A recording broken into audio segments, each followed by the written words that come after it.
It's October, which means it's spooky time, ladies and gentlemen, and I found the perfect jumper to talk about the spookiest season of the year. What makes this story particularly spooky is the fact that it actually happened. This isn't about goblins or ghouls or weird things that bump into the night. This is about an insane practice that happened just before and continued into the Edo period in Japan. I'm talking about Tsujigiri. Tsujigiri is actually terrifying, and it translates to crossroad killings. And it's the practice, once again, the real life practice of samurais developing a new technique or a new skill, or honestly, just getting a new sword and wanting to test out their new sword or technique. These samurai boys could have used practice dummies. They could have gone out into the wilderness days on end, finding that one really hard mystical tree and practicing their art or testing their new sword on said tree. We've seen it in anime. We know it happens, guy goes into the wilderness and comes back stronger. But these samurais decided, we're gonna do something a little bit different. We're gonna practice the effectiveness of our new blades on random passerbys.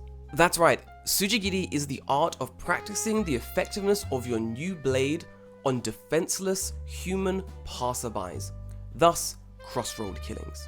It was a horrendous act, but we saw it all throughout the Warring States period, so from 1460 to about 1600, and eventually this became a pretty dishonorable act, but for the time that it was practiced during the Warring States period, it wasn't really dishonorable, it was just kind of something that happened.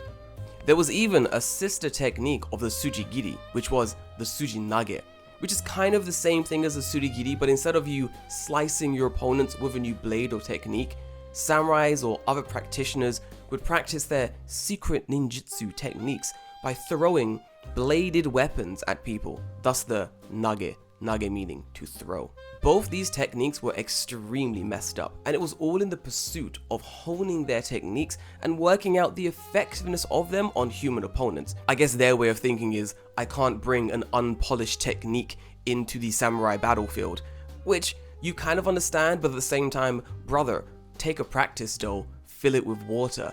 I don't know, man, this is kind of fucked up, my dudes. I'm kind of gonna file this away in my folder of samurai are really fucked up. The technique, gruesome. The practice, widespread. The history, let's jump into that. Tsujigiri didn't always translate to the indiscriminate murder of random innocent bystanders, as they just try to go home. In medieval Japan, Tsujigiri actually refers to a traditional duel between two samurais. But the widespread lawlessness in the Sengoku period meant this once honorable practice slowly degraded into the indiscriminate murder of innocent bystanders. This unlawlessness meant that the samurai's power was also unchecked, meaning they could kind of do whatever they wanted and there'd be no consequences. There were a few reasons one would practice Tsujigiri, but every one of these reasons is kind of messed up. Some of these reasons were trying out a new sword, practicing a new cool technique, just to generally test their strength against random passerbys. And then of course, you have the weirdos who just want to kill people for the damn thrill of it. There was even a rumor floating around that if you committed Tsujigiri successfully on 1,000 people, it would cure any illness you had. Which is complete, how would that even work? Like the sword is gonna gain powers? Yo, these samurai have some serious tunibyo going on, like for real, this is insane. The victims of these random attacks were normally merchants or peasants. If you think about it, it does make sense. Peasants, poor, lower class individuals in society at the time, there was kind of nothing they could do. And while merchants do have more money and a little bit more influence, they do find themselves traveling between town to town, which makes them the perfect target for roaming bands of samurai looking to test their little sword techniques out, Tsujigiri was mostly seen in the Sengoku period, so between 1467 and about the 1600s.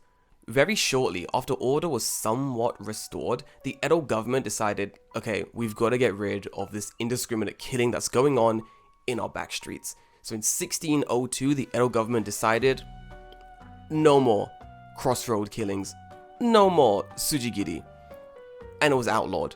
This practice wasn't just outlawed, they tagged on some steep punishments for those caught still doing Tsujigiri. These punishments were capital. By that I mean the capital punishment. You would be sentenced to death for practicing your blade work out on any innocent passerbys in the city of Edo. Historically, the reason given for samurai doing Tsujigiri was they were practicing a new technique, or they had a new sword, and they just had to test it out on a live human. I don't think there's some kind of ancient, traditional, oh, I'm just trying to hone my skills reason for people doing this. I think it's just poverty, desperation, and people doing whatever they can to survive. During the Sengoku period, from 1460 to about the 1600s, Japan was messed up. You had multiple states warring with each other, the borderlines between states were constantly in turmoil, lawlessness was completely rampant. There are a lot of traditional anime and movies and books you can read about this period, and one common theme is roving bands going across Japan. There's nowhere to settle. There's like that undertone of like lawlessness and danger, because that's what Japan was at the time. And a lot of these samurai who were committing indiscriminate murder on the streets of Japan weren't doing it because they were practicing some kind of like secret mist technique. They were doing it because they were broke. They had probably lost a battle, lost their lord, were roaming around in gangs. They're pretty much akin to bandits at this time. So I don't believe that. And I kind of do have a little bit of evidence to show this. 1602, the Edo government completely outlawed Tsujigiri. Don't do it anymore, and if you do, that's a capital punishment for you and anyone caught doing it with you. But towards the end of the Edo period, Tsujigiri was back. But this time, there wasn't some kind of traditional, ooh, I gotta hone my technique, I've just got a new sword and I need to make sure my special Hokage ultimate blade works. No, it's just frustration. People were poor, people were frustrated with the government, and those that had the means and the stomach to go out and kill people to take their stuff were going out and killing people to take their stuff. Many people were starving at this time, and that includes the samurai. The samurai who have been trained to use a blade. So a lot of them relied on Tsujigiri to steal food, to steal money, to make some resemblance of a living, just as the Edo Jidai came to an end. The people were poor, they felt unsafe, and they were sick of the indiscriminate murders. So the shogunate decided, we are going to up the punishment. But how do you up the punishment from death? The punishment's already death. But the shogunate, he knew what he was doing, you know? He didn't get the shogunate position by being a fool. Bro decided, not only are we going to kill you, we are going to drag you from city to city first, and then we're going to kill you. And I guess that kind of helped because there was a decline in Tsujigiri after this new punishment was made. But it wasn't just the new punishment that stopped people committing these indiscriminate acts. As I said, the people were sick of the indiscriminate murders. No more Tsujigiri, please and thank you. And some famous samurai and martial artists heard this plea from the people and decided they were going to stand up and combat anyone caught doing Tsujigiri in their towns. And boy, did they fight back.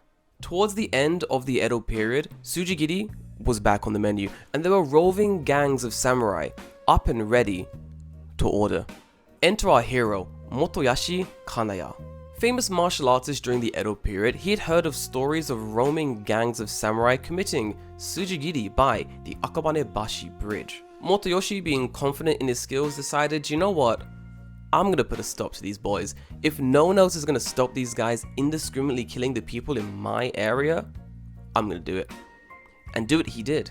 He got to Akabane-bashi bridge bright and early and lied in wait for the perpetrators. When the band of roaming samurai eventually did show up, there was no talk, no jutsu. My man went straight for the kill.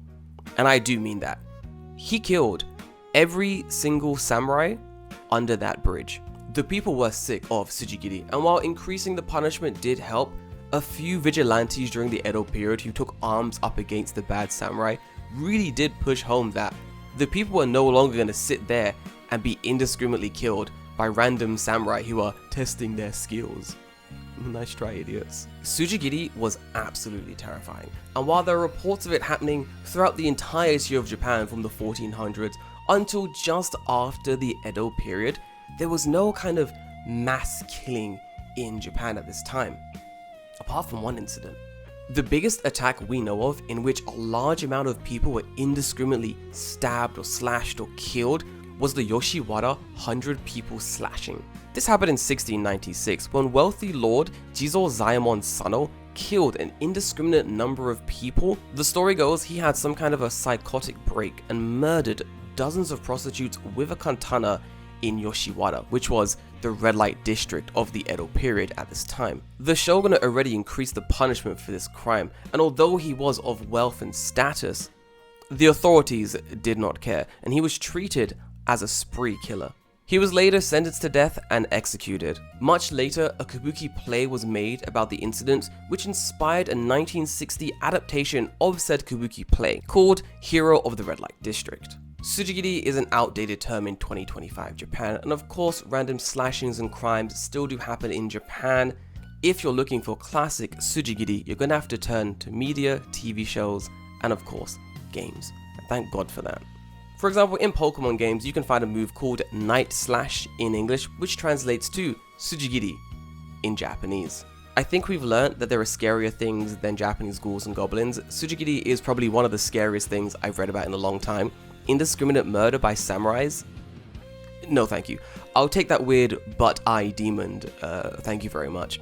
But guys, thank you for watching this video. Hit the like button, hit the subscribe button. If you're enjoying these videos, hey, you might like this one as well. I talk about the new tourist tax that's happening in Kyoto.